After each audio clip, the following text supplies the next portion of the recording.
Good morning students. आज हम पढ़ेंगे मेंडलीव का आवर्त नियम। मेंडलीव का आवर्त नियम, उससे पहले हमने डायवर्जन का तृतीय नियम पढ़ा, उसके बाद में न्यूटन का अष्टक नियम पढ़ा था हमने, फिर उसके बाद में लोथरमेयर का वक्र पढ़ा था। आज हम पढ़ रहे हैं मेंडलीव का आवर्त नियम। तो देखो इन्होंने क्या किया, तत्वों को उनके परमाणु भार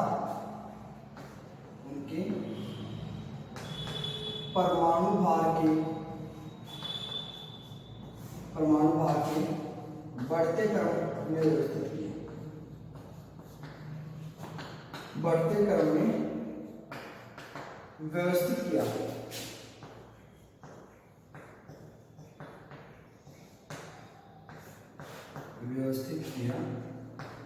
मेंडलीव जो साइंटिस्ट थे उन्होंने 1875 में ये नियम दिया और उन्होंने क्या किया, जितने भी हमारे तत्व थे उनको परमाणु भार के बढ़ते क्रम में क्या किया, व्यवस्थित किया। फिर उन्होंने कहा तत्वों के भौतिक एवं रासायनिक गुण, तत्वों के भौतिक एवं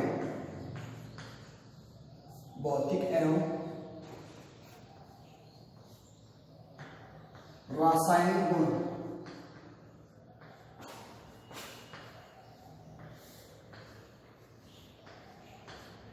तत्वों के भौतिक एवं रासायनिक गुण परमाणु भार के आवर्ती फलन होते हैं।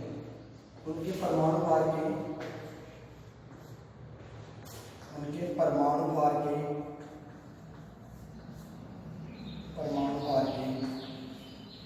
आवर्ती फलन होते हैं। आवर्ती फलन होते हैं। तो इन्होंने देखो क्या किया, उन्होंने कहा सबसे पहले इन्होंने तो क्या किया, परमाणु पर क्रमांक के बढ़ते हुए क्रम में लिखा। फिर उन्होंने तत्वों के जो भौतिक और रासायनिक जो गुण होते हैं वो किसके ऊपर निर्भर करते हैं, परमाणु भार के ऊपर निर्भर करते हैं। जैसे जैसे परमाणु भार बढ़ता जाता है वैसे वैसे उनके भौतिक गुण और रासायनिक गुण भी क्या होते जाते हैं, परिवर्तित होते जाते हैं। ये बताया था मेंडलीव ने। आगे देखो इसको, मेंडलीव की आवर्त सारणी। अब हम पढ़ेंगे मेंडलीव की आवर्त सारणी। मेंडलीव की आवर्त सारणी,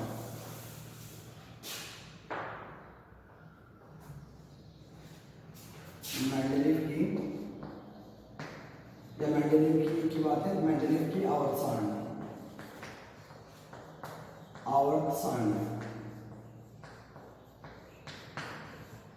देखो इन्होंने क्या किया, मेंडलीव ने जब आवर्त सारणी बनाई थी उस वक्त तक केवल 63 तत्व ही हमें क्या थे, ज्ञात थे। उन्होंने क्या किया, उनको लगभग 9 ग्रुप में बांटा और 7 आवर्त में बांटा। वो देखिए कैसे, 1 2 3 4 5 6 और ये 7। फिर यहाँ देखो फर्स्ट, ठीक है। ऐसे आपको कहाँ तक लेना है, तक लेना है, मैं ये मिटा देता हूँ ताकि आपको अच्छे से लिखा जा सके। First, second, third, fourth, fifth, sixth, 7, 8 और 0। इन्होंने इस प्रकार इनका औरतों में बांटा और इनको भी क्या किया, इन समूहों को क्या किया, इन्होंने 9 समूहों में बांटा। इन समूहों को भी क्या किया, उप समूहों में बांटा। A B A B A B A B A B A B A B A B और इसको क्या किया, 7 ग्रुप को ए बी सी में बांटा और इसको भी क्या किया, ऐसा ऐसा है। अब देखिए इसमें आपका हाइड्रोजन, लिथियम की, ठीक है। फिर आगे देख लीजिए आप, कॉपर, Ag, Au, इस प्रकार लिखा है बेटा मंगल का सफर। कैल्शियम, फ्रांसियम, ठीक है। फिर हम देखो क्या क्या यहाँ पे कॉपर, जिंक, कैडमियम, मर्क्यूरी, ठीक है। फिर देखिए बेरिलियम, क्योंकि यहाँ पे थर्ड में आ गया बोरॉन, एल्यूमिनियम, ये जगह इन्होंने खाली छोड़ दी इन बेरिलियम, ठीक है। फिर देखिए थर्ड से और बाद में पहले कार्बन वाला कहते हैं, कार्बन, सिलिकॉन, ये जगह इन्होंने खाली छोड़ दी, याद करते हैं ये लेड। फिर आप चलिए फिफ्थ में, कार्बन के बाद में क्या था, nitrogen, nitrogen, phosphorus, arsenic, antimony और बिस्मुथ, ठीक है। अब देखिए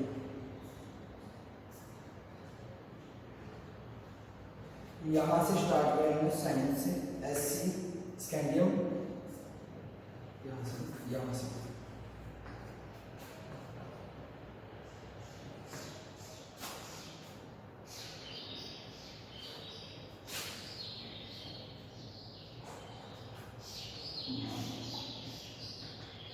कोई निकाल, ठीक है।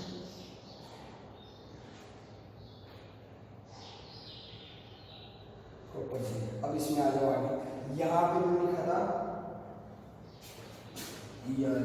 जरा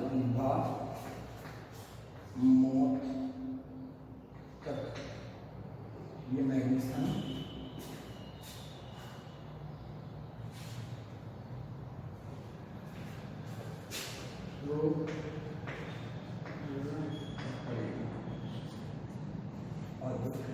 ठीक है। फिर आगे देखो ला हफ्ता, ला हफ्ता,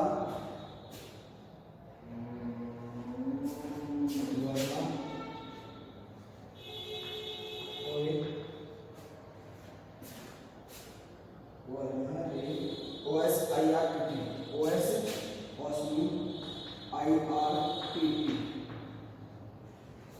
इस प्रकार उन्होंने क्या किया। और यहाँ पे लास्ट में क्या लिखा उन्होंने,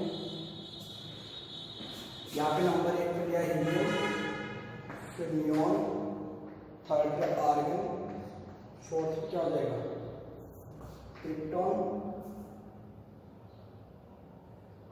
क्रिप्टॉन, फिर यहाँ ले लिया उन्होंने जिनॉन, यहाँ पे RH,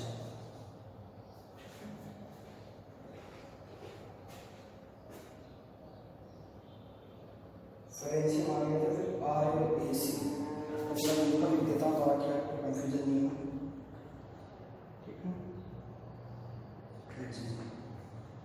यहाँ आएगा आपकी RA टेलीग्राम, यहाँ आ जाएगा AC, बाकी ये सब क्या आ जाएंगे AC में, इस 460, ठीक है। ये देखो 60, ये हमारे पास क्या थे, ये हमारे मेंडलीव की अवस्थाएं थी। उन्होंने क्या किया, जो आपके यहाँ पे ऊर्ध्वाधर दिखाई दे रहे हैं उनको तो क्या कहा उन्होंने, ग्रुप का या समूह का, समूह का, समूह का ऊर्ध्वाधर, ऊर्ध्वाधर स्तंभ को क्या कहा उन्होंने, समूह का। इन समूहों को इन्होंने उप समूहों में भी बांटा। फिर इन्होंने कहा, इनको क्या कहा इन्होंने, आवर्त कहा। इस प्रकार ये ऐसे ये पूरा आवर्त, तो इनको क्या 36 पंक्तियों को इन्होंने क्या कहा, आवर्त का 36 पंक्तियों को, 36 पंक्तियों को क्या कहा, आवर्त का, सॉरी आवर्त का। अब देखो 63 एलिमेंट कैसे, 1 2 3 4 5 6 7 8 9 10 11 12 13 14 15 16 17 18 19 20 21 22 23 24 25 26 27 28 29 30 32 34 35 37 38 39 40 43 46 46 49 50 55 55 58 और 59 60 61 62 63 दो कॉलम खाली छोड़ दीजिए। और ये टोटल हमारे पास कितने थे, तो मेंडलीव में 63 तत्वों को क्या किया, परमाणु भार के बढ़ते हुए क्रम में व्यवस्थित किया। सबसे पहला पॉइंट इसका ये था। फिर देखिए आप आगे, इन्होंने समूह को किसमें बांटा, उप समूह में बांटा। इन्होंने क्या कहा, जो एक समूह के अंदर जो तत्व उपस्थित है उनके जो आपकी भौतिक और रासायनिक गुण होंगे वो कैसे होंगे, समान होंगे। बट अगर आप बात करो उप समूह की, तो उप समूह में क्या होता है, जैसे फर्स्ट के मैं बात करूं, उप समूह के अंदर क्या होगा, प्रॉपर्टी आपकी समान होगी। लेकिन अगर ग्रुप की बात करूं, पहले तत्व की बैलेंस क्या होती है, संयोजकता भी क्या होती है, समान होती है। क्योंकि हम जानते हैं जो पहले ग्रुप में आता है उसकी संयोजकता क्या होती है, +1, तो क्या होती है, उसकी संयोजकता भी समान होती है। अब मैं बात करता हूँ, इन्होंने हमें कुछ उनके फायदे क्या थे कि जो मेंडलीव की आवर्त सारणी थी, इन्होंने यहाँ पे कुछ स्थान खाली रखे थे और इनका इन्होंने नाम भी किया था। एल्यूमिनियम के नीचे उन्होंने कहा था क्या आएगा, इक्का एल्यूमिनियम, इसका नाम भी दिया था इन्होंने। और इसके नीचे क्या था, सिलिकॉन, इक्का सॉल्यूशन, इक्का सिलिकॉन। इन्होंने अपने हिसाब से नाम भी दिए थे और ये बताया था अगर भविष्य में यहाँ पे कोई भी तत्व अगर आता है, खोज होगा, तो वो यहाँ पे इक्का एल्यूमिनियम होगा, यहाँ पे क्या होगा, इक्का सिलिकॉन होगा। फिर हमें बाद में पता चला यहाँ पे तो क्या आया था, गैलियम, और यहाँ क्या आया था, जर्मेनियम। तो यहाँ पे इनकी बात में खोज हुई, लेकिन इन्होंने क्या किया, उसकी जगह पहले से खाली छोड़ दी थी कि वो यहाँ पर आएंगे होते थे। दूसरा इन्होंने क्या इसका फायदा था हमें, इन्होंने इनकी प्रॉपर्टी बताई थी, इनके गुण कैसे होंगे, रासायनिक गुण कैसे होंगे, भौतिक गुण कैसे होंगे, इन्होंने पहले डिस्क्राइब कर दिया। जो भी यहाँ तत्व ज्ञात होगा उसके अंदर ये गुण पाए जाएंगे, पहले से बता दिया था हमें। ये भी किसने बताया हमें, मेंडलीव ने बताया। 3 चीज हो गई। चौथी चीज देखिए आप इसमें, ये देखिए आपकी मेंडलीव की आवर्त सारणी।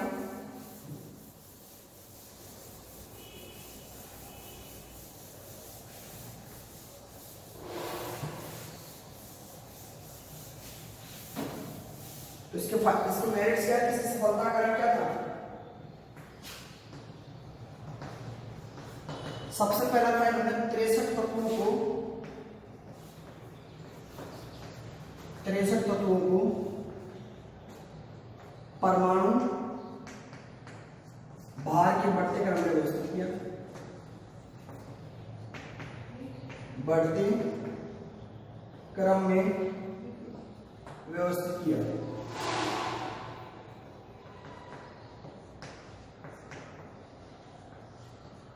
दूसरा पॉइंट था, इन्होंने क्या किया, अज्ञात तत्व जो अभी तक क्या नहीं थे, ज्ञात नहीं थे हमें, उनके लिए खाली जगह छोड़ दी। अज्ञात तत्वों के लिए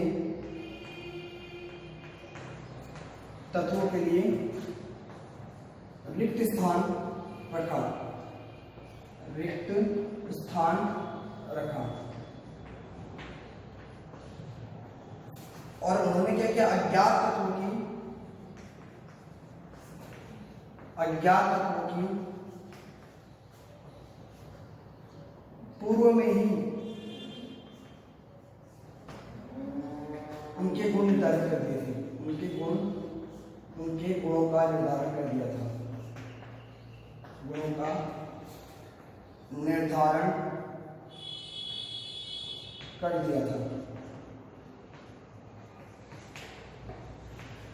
फिर आगे आएगा 4th, इनको जो आवर्ती क्या होते हैं, गुणधर्म है, आवर्ती गुणधर्म वो डायरेक्टली समानुपाती थे किसके, परमाणु भार के, यानी वो किस पे निर्भर करते थे, परमाणु भार पे। ये इसके मेरिट थे, यानी सफलता के रीजन थे। उन्होंने उस वक्त तक 63 तत्व में ज्ञात थे, उनको उन्होंने व्यवस्थित किया।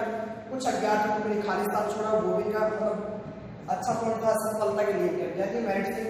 फिर इन्होंने क्या किया, अज्ञात तत्वों के लिए क्या किया, पूर्व में उनको निर्धारण कर दिया कि ये गुण होंगे जो अगला डिस्क्लोज होगा हमारा एलिमेंट। फिर 4th क्या था, इन्होंने इनके आवर्ती गुणधर्म क्या होते हैं, परमाणु भार के समानुपाती होते हैं। फिर इसको देखते हैं असफलता के रीजन, इसके दोष देखते हैं। ये तो इसके गुण थे, अब हम देखेंगे मेंडलीव और सारणी के दोष। पहला, हाइड्रोजन की स्थिति, हाइड्रोजन की स्थिति, हाइड्रोजन की स्थिति, ये हमें हाइड्रोजन की स्थिति को क्या नहीं कर पाए, स्पष्ट नहीं कर पाए, तो फर्स्ट ग्रुप में ही उनको क्यों रखा। दूसरी चीज थी इसमें समस्थानिकों की स्थिति, समस्थानिकों की क्या पढ़ रहे हैं, दोष मंडली की समस्थानिकों की स्थिति। देखो हम जानते हैं हाइड्रोजन के 3 समस्थानिक होते हैं, कौन कौन से, 1H1, 1H2, प्रोटॉन, ड्यूटेरियम और ट्राइटियम 1H3। इनको इन्होंने स्पेसिफाई नहीं किया कि हम समस्थानिकों को किस प्रकार इस आउटलाइन में रखेंगे, वो चीज भी नहीं समझा पाया है। थर्ड देखिए, थर्ड हमारे पास है इसमें कुछ स्थानों पर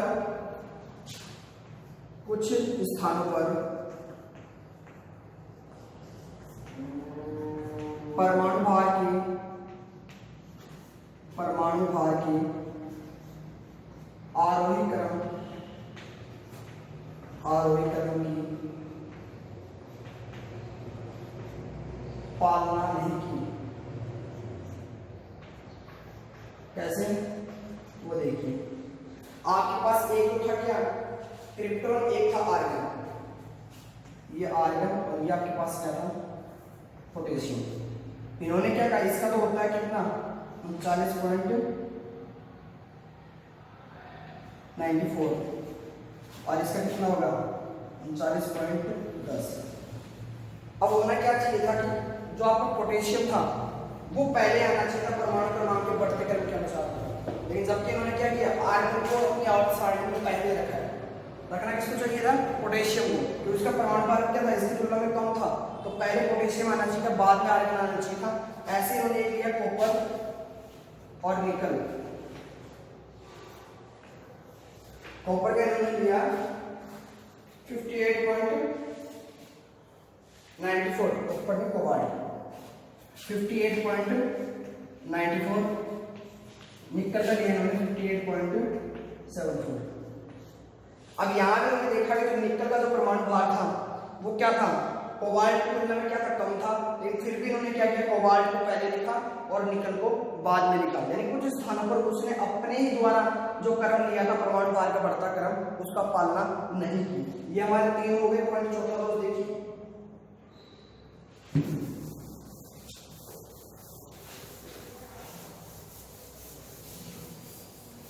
फोर्थ,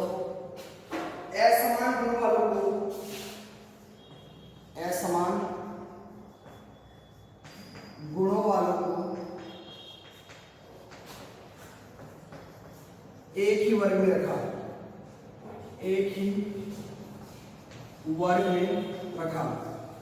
ये भी इसकी एक कमी थी। क्योंकि आपने देखा फर्स्ट ग्रुप में इन्होंने क्या किया था, हाइड्रोजन, लिथियम, बेरिलियम इनको तो रखा ही रखा था, साथ में उन्होंने क्या रख दिया था उसमें कैडमियम वगैरह, कॉपर वगैरह भी आपने क्या की थी वहां पे, इन्होंने रखे थे कॉपर Ag और Au, ये भी रखा था इन्होंने फर्स्ट ग्रुप में, जिसकी क्या होती है प्रॉपर्टीज, जो गुण होते हैं वो समान नहीं होते हाइड्रोजन, लिथियम से, इनके गुण अलग होते हैं और इनके गुण क्या होते हैं, अलग होते हैं। ये ड्रॉबैक था। अगला देखो, समान गुणों वाले तत्वों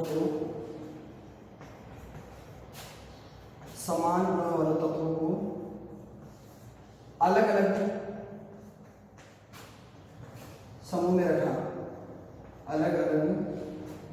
समूह में रखा, ये भी एक इनकी कमी थी। जैसे इसका एग्जांपल लीजिए आप, कॉपर और Hg। आपने देखा कॉपर को तो इन्होंने कहाँ रखा था, पहले समूह में रखा था, सारे देखो तो इसको Hg को कहाँ रखा था, दूसरे समूह में रखा था। इन दोनों की प्रॉपर्टी क्या होती है, समान होती है। इसलिए भी इनका क्या था, दोस्त था, इन्होंने क्या किया, समान होने वाले तत्वों को भी क्या रखा, अलग अलग जगह रखा। फिर आगे देखिए 6 पॉइंट में इन्होंने लैंथेनाइड और एक्टिनाइड की स्थिति भी स्पष्ट नहीं की। लैंथेनाइड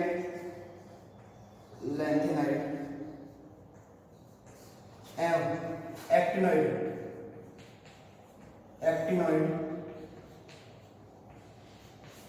की स्थिति भी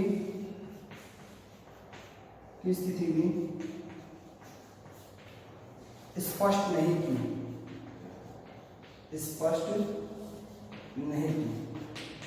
तो ये इसकी 6 कमी आई। देखो, ना तो ये लैंथेनाइड और एक्टिनॉइड की स्थिति स्पष्ट कर पाया, ना ही ये हाइड्रोजन की स्थिति को स्पष्ट कर पाया, और ना ही ये समस्थानिकों की स्थिति को स्पष्ट कर पाया। 3 तो ये हो गए। चौथा आपकी बात है, ये असमान गुणों वालों को एक ही वर्ग में रख दिया इसने। ये भी क्या था, इसका वर्ग का मतलब यहाँ समूह समझ लेना, ठीक है। ये किसका एक दोस्त था, तो फिर इन्होंने क्या किया, समान गुणों वाले तत्वों को भी क्या कर दिया, अलग अलग समूह में रख दिया। और एक छठा हमारे पास क्या था, इन्होंने कुछ स्थानों पर अपने परमाणु क्रमांक के बढ़ते हुए क्रम की क्या नहीं की थी, पालना नहीं की थी। इसके बाद आता है हमारा आधुनिक आवर्त नियम। क्या आता है, आधुनिक आवर्त नियम। तो देखिए आधुनिक आवर्त नियम, आधुनिक आवर्त नियम।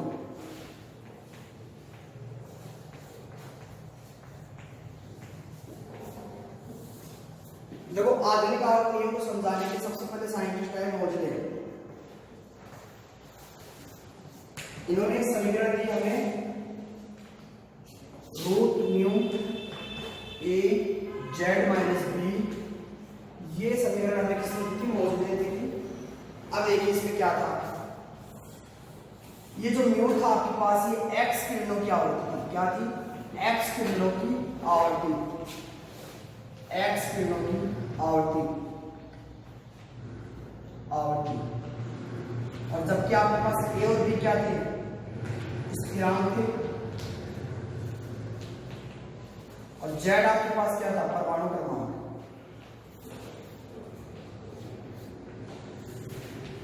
परमाणु क्रमांक।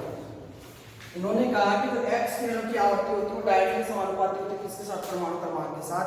और परमाणु क्रमांक के आधार पर इन्होंने क्या दिया था, हमें आधुनिक आवर्त सारणी का निर्माण किया था। किसके आधार पर, परमाणु क्रमांक के आधार पर। आगे देखिए,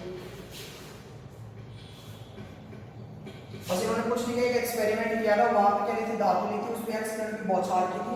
एक्स किरण की बौछार करने के बाद क्या पता चला, वहां की जो आवृत्ति होती है वो किसके समानुपाती होती है, यहाँ पे परमाणु क्रमांक की समानुपाती होती है, ये बताया था मोजले ने।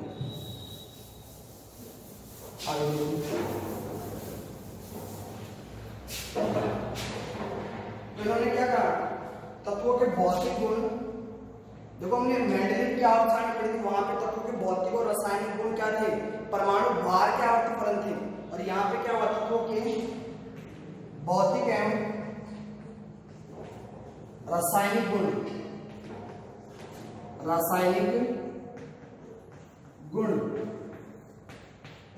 परमाणु क्रमांक के या उसके परमाणु क्रमांक के आवर्ती फलन होते हैं, कि आवर्ती फलन होते हैं, आवर्ती फलन होते हैं। देखो आवर्ती फलन का मतलब क्या होता है, जैसे जैसे परमाणु क्रमांक में परिवर्तन होगा, बढ़ते जाएंगे, तो वैसे वैसे इनके भौतिक और रासायनिक गुण भी क्या होंगे, बढ़ते जाएंगे। जैसे जैसे बढ़ते जाएंगे, अगर मैं कहता हूं उनमें परिवर्तन होता जाएगा, ये क्या होता है, क्योंकि भौतिक और रासायनिक गुण क्या होते हैं, उसके परमाणु क्रमांक के आवर्ती फलन होते हैं। तो एक बार हमने बेसिक जानकारी ले ली कि आधुनिक आवर्त नियम में क्या होता है। मोजले साइंटिस्ट थे, उन्होंने क्या किया था, एक धातु की सतह पर एक्स किरण की बौछार की थी। फिर उन्होंने क्या कहा, एक्स किरण की जो आवृत्ति होती है वो क्या होती है, परमाणु क्रमांक की क्या होती है, समानुपाती होती है डायरेक्ट। उसके आधार पर उन्होंने बताया जो उसके भौतिक और रासायनिक गुण होते हैं वो उसके परमाणु क्रमांक के क्या होते हैं, समानुपाती होते हैं। आज के लिए इतना ही, बाकी हम करेंगे नेक्स्ट क्लास में। Thank you.